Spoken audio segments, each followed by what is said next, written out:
Continuamos en Paneo Semanal por esta Sol 106.5 FM. También en YouTube, en nuestro canal Paneo Semanal, en el canal de Sol 106.5, así como en nuestras redes sociales, Instagram, Facebook y Twitter, Paneo Semanal. Entonces, Luis. Bueno, seguimos, damos un salto a Europa, que no podemos dejar a Europa, que es donde se están produciendo las noticias más relevantes. No, y Europa, hay que poner atención, porque uno lo ve muy, muy lejos, pero el que estudia un poquito de historia, de las ideas políticas sobre todo, debe darse cuenta que lo que comienza sucediendo en Europa, en poco tiempo termina sucediendo de este lado del mundo. De este lado del mundo, Europa sigue agitada. Ya la cabeza del ministro de Finanzas. del ministro de Economía. Sí, definiendo de Finanzas del Reino Unido. Del Reino Unido acaba de salir, e incluso de Telegraph publicó, que es uno de los medios más prestigiosos de Reino Unido, publicó una información que daba cuenta de que los parlamentarios están discutiendo los posibles sustitutos de la primera ministra de Liz. A escaso mes y medio.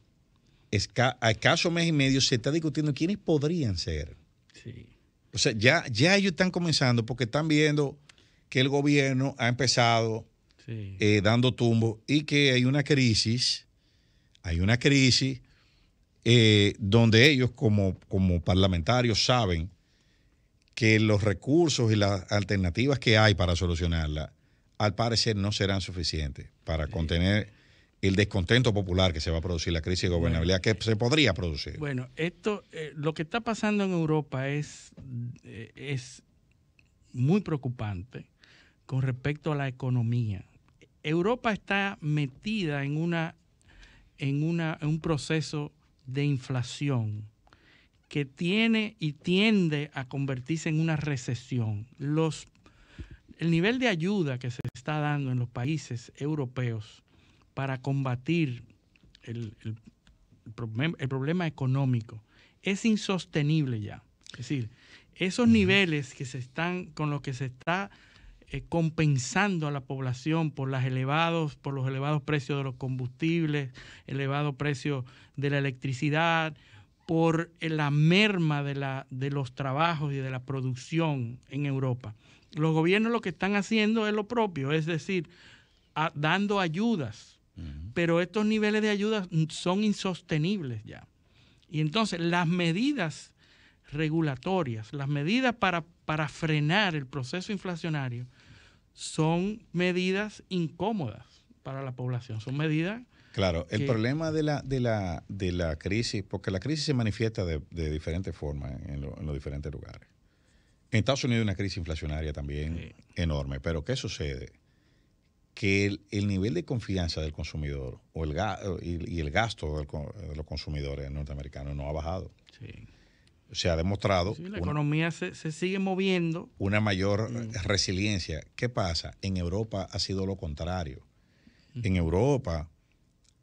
están siendo castigados por la inflación y eso está golpeando la confianza de los consumidores, que en las economías más grandes, como la economía alemana, por ejemplo, está en uno de sus niveles más bajos de las últimas décadas. Sí. O sea, está igual o por debajo que el 2008, en la crisis mundial. Sí. Entonces, hay una doble... Y sin esperanza de mejora. Pero claro, porque los costos de producción internos se han disparado por los costos de energía y eso ya está afectando la cadena de suministro.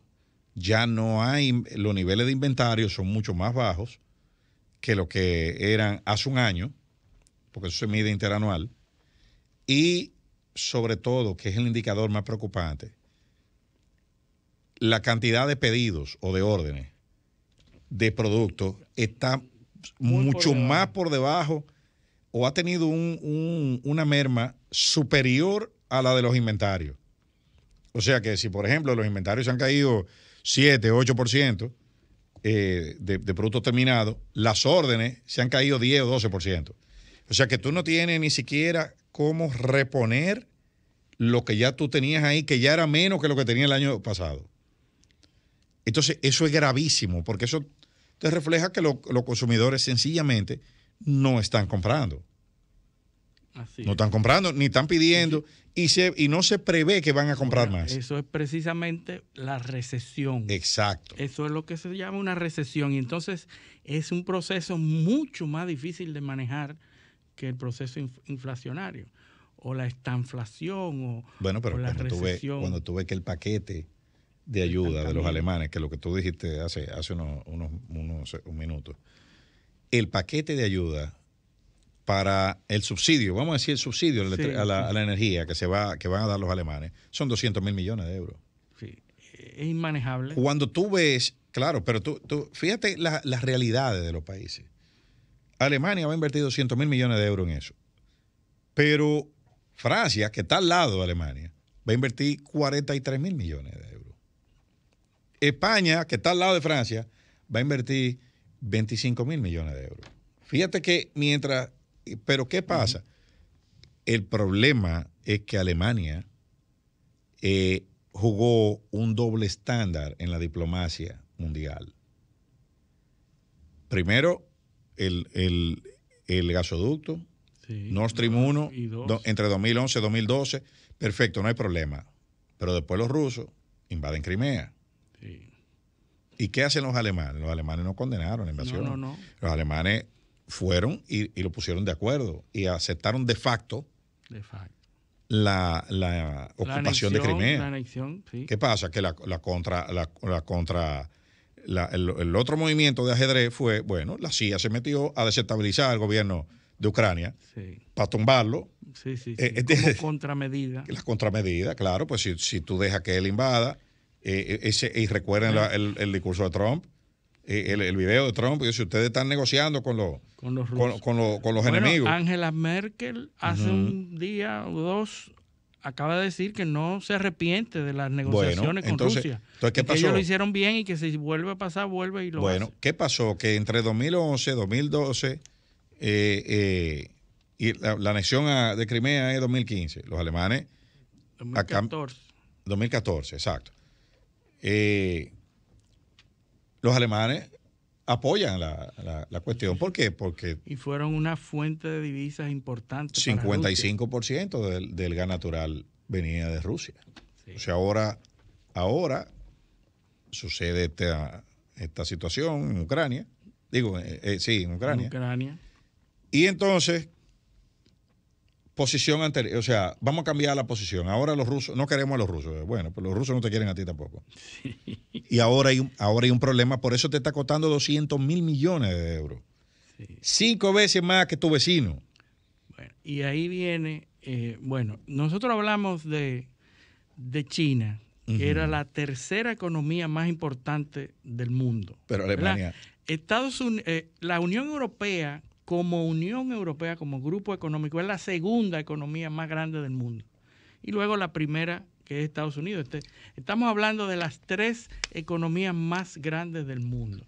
Y por eso estamos en Europa, donde están ocurriendo procesos que atentan contra la unidad de la Unión Europea. Claro. ¿Por qué? Porque es la economía, estúpido. La frase, claro. El problema de la economía. La economía es determinante, no es la ideología. Y que cuando hay un problema económico, todo se desestabiliza. Entonces, por eso, Reino Unido, que es de los primeros que está comenzando a tener problemas políticos, porque Liz Truss, que es la nueva primera ministra, toma algunas medidas para paliar el problema económico y no le salen bien. Uh-huh.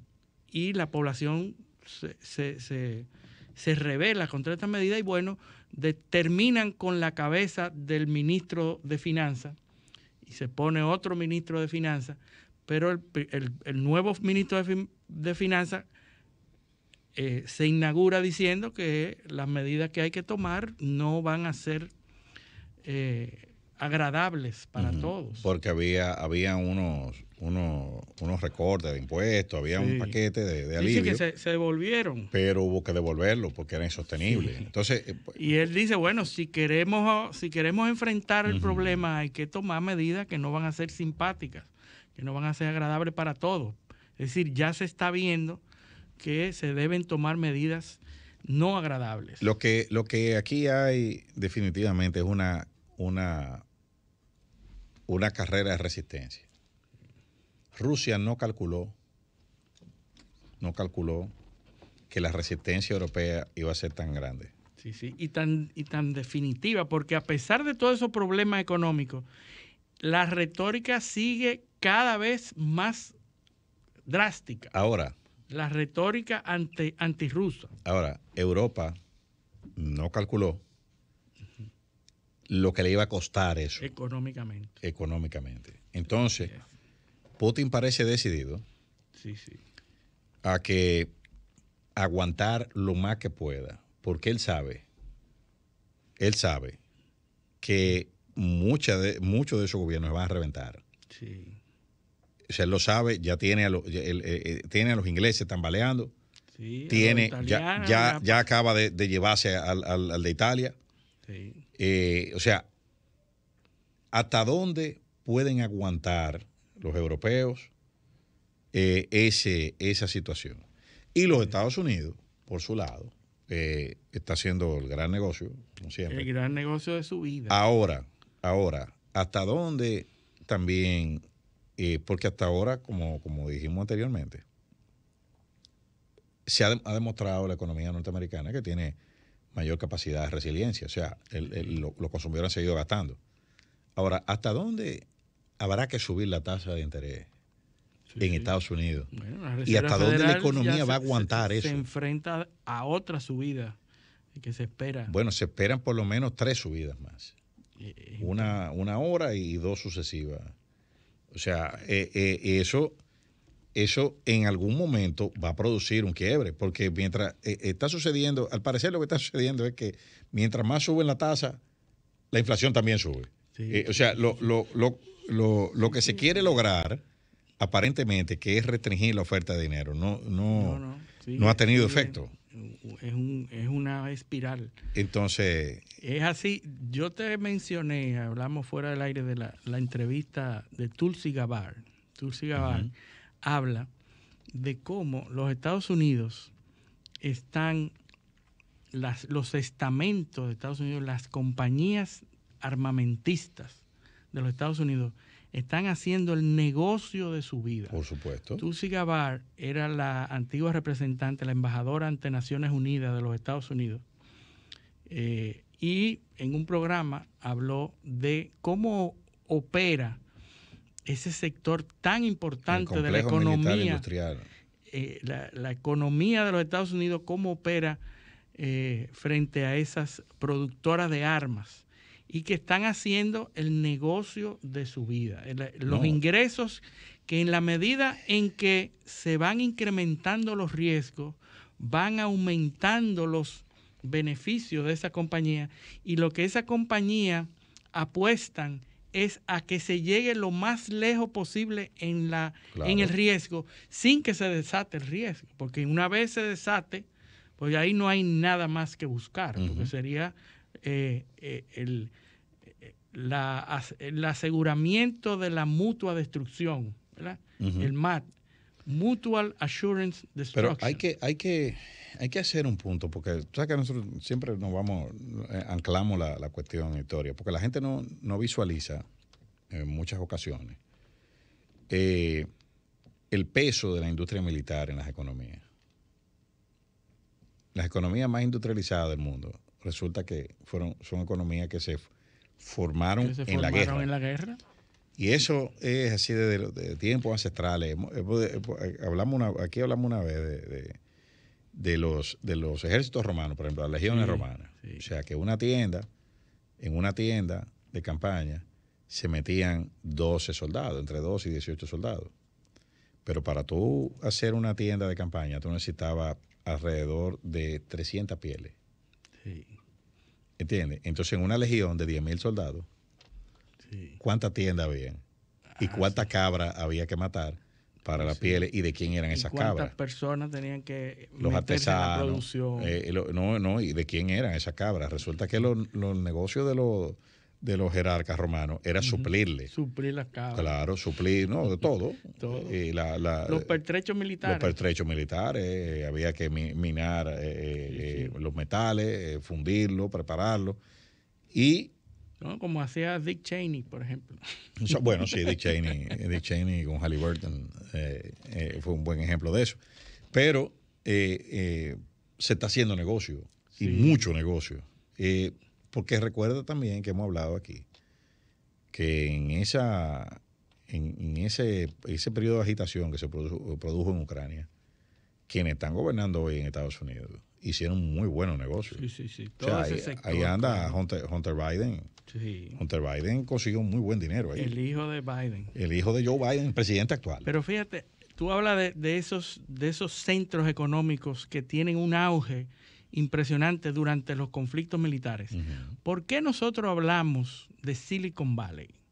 Nosotros hablamos de Silicon Valley porque Silicon Valley estaba en un enclave en el Pacífico de los Estados Unidos cuando la Segunda Guerra Mundial, uno de los puntos más importantes de la guerra era abastecer los pertrechos, los aviones, los barcos en el Pacífico. Entonces se desarrolla en ese espacio, en el Silicon Valley, se desarrolla todas las empresas que tenían que abastecer a la guerra durante la Segunda Guerra Mundial, que luego se transformara en empresas tecnológicas, pero su origen y su importancia fue después, durante la Segunda Guerra Mundial y después, al igual que Detroit, que es en la costa oeste de los Estados Unidos, ahí las empresas metalúrgicas, donde se construían los aviones, los barcos, todas esas empresas que abastecían la guerra.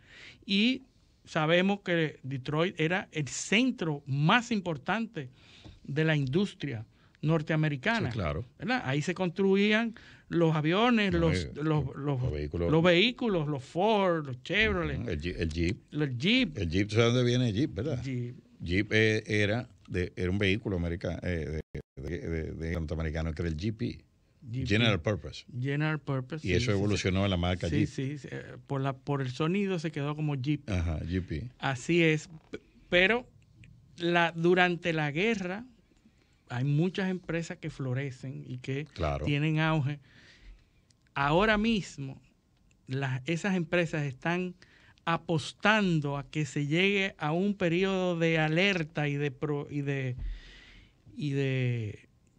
peligro tal que lleguen al máximo de producción, que lleven al máximo de producción de pertrechos militares para tener el máximo de beneficios, sin que se llegue a la destrucción. Y eso es lo que están apostando ambos lados. En Europa, el problema de la retórica que se está manejando en Europa es de cada lado está cada vez más altisonante con respecto a la posibilidad de un conflicto nuclear. Sí. Putin dice que no descarta utilizar las guerras, el armamento nuclear si se atenta contra la seguridad de uno de sus territorios. Josep Borrell, que es el canciller de la Unión Europea, también dice que van a responder y que la OTAN va a responder definitivamente. Pero fíjate que él dijo que no van a usar armas nucleares. No, pero que va a ser una respuesta que va a inutilizar todo la capacidad defensiva de los rusos. Ahora, eso quisiera yo verlo. ¿Cómo se va a producir? ¿Cómo es que lo van a hacer? Bueno, mientras tanto, se están produciendo ejercicios militares de la OTAN. Es decir, que dicen que eran ejercicios preprogramados que se hacen cada cierto tiempo y que esos son los mismos que ya se habían programado independientemente del conflicto ruso, pero se están produciendo esos ejercicios con los miembros de la OTAN, Polonia, los miembros de la OTAN, muy cerca del territorio de Ucrania, ¿verdad?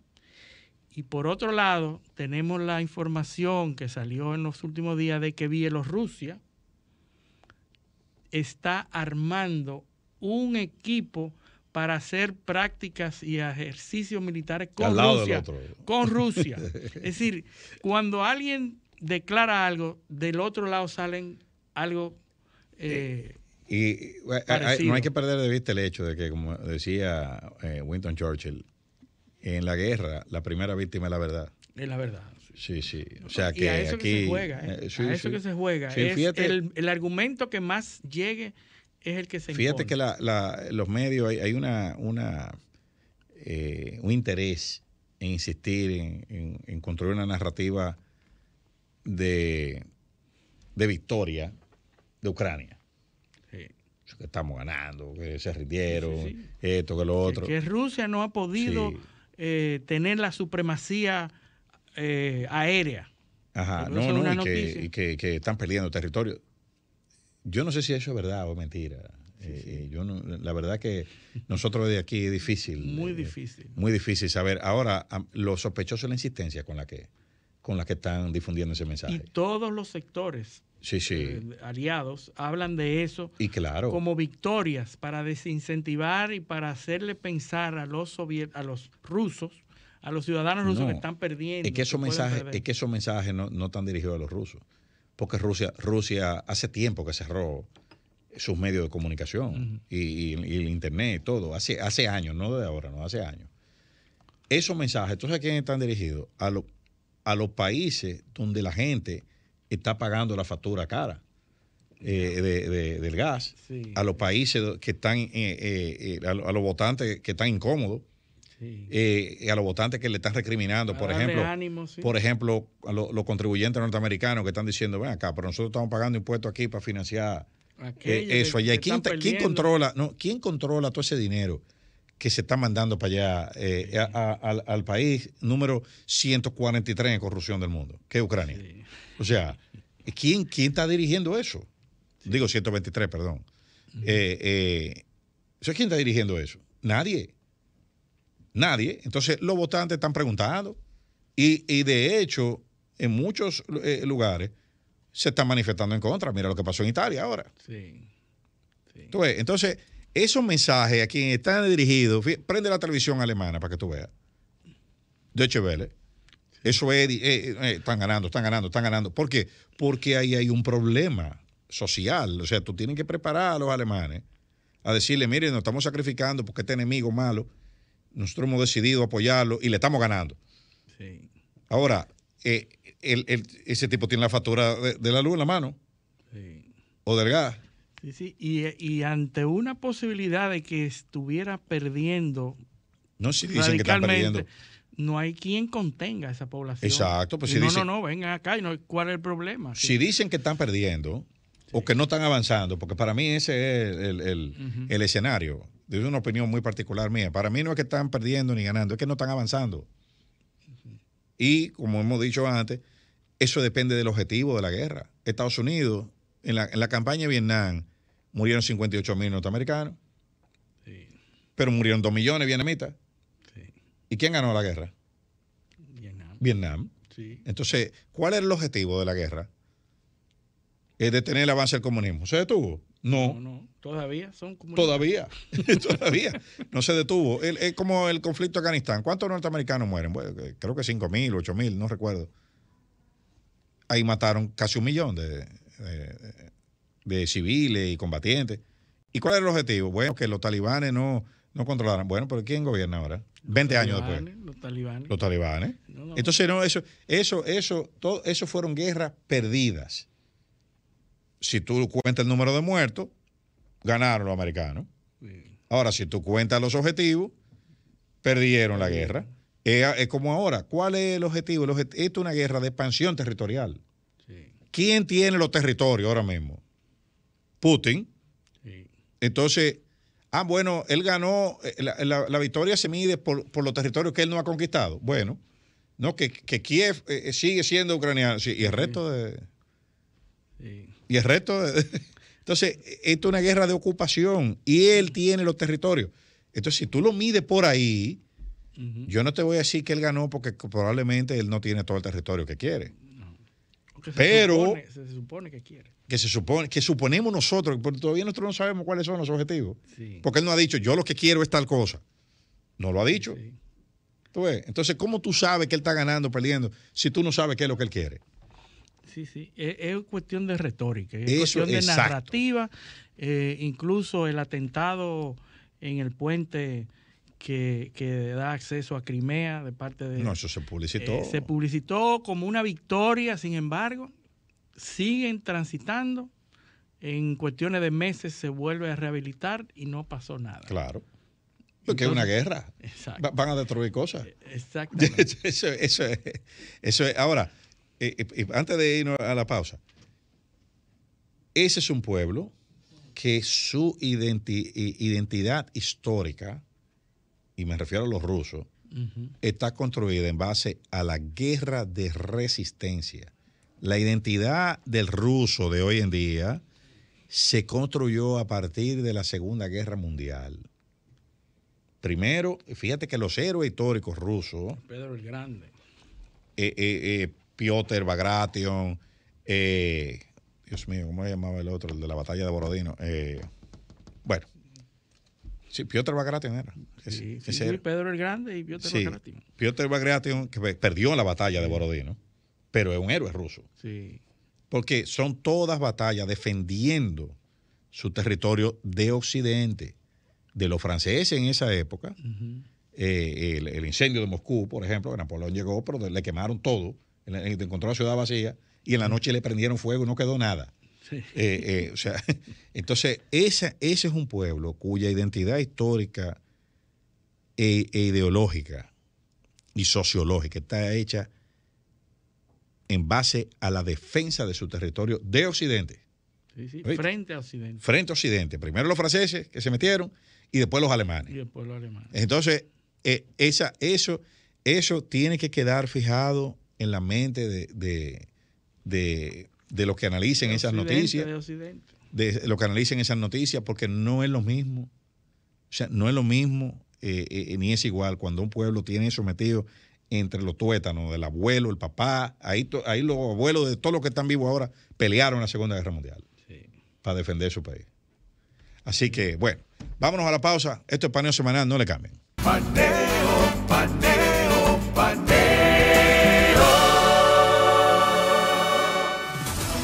Sol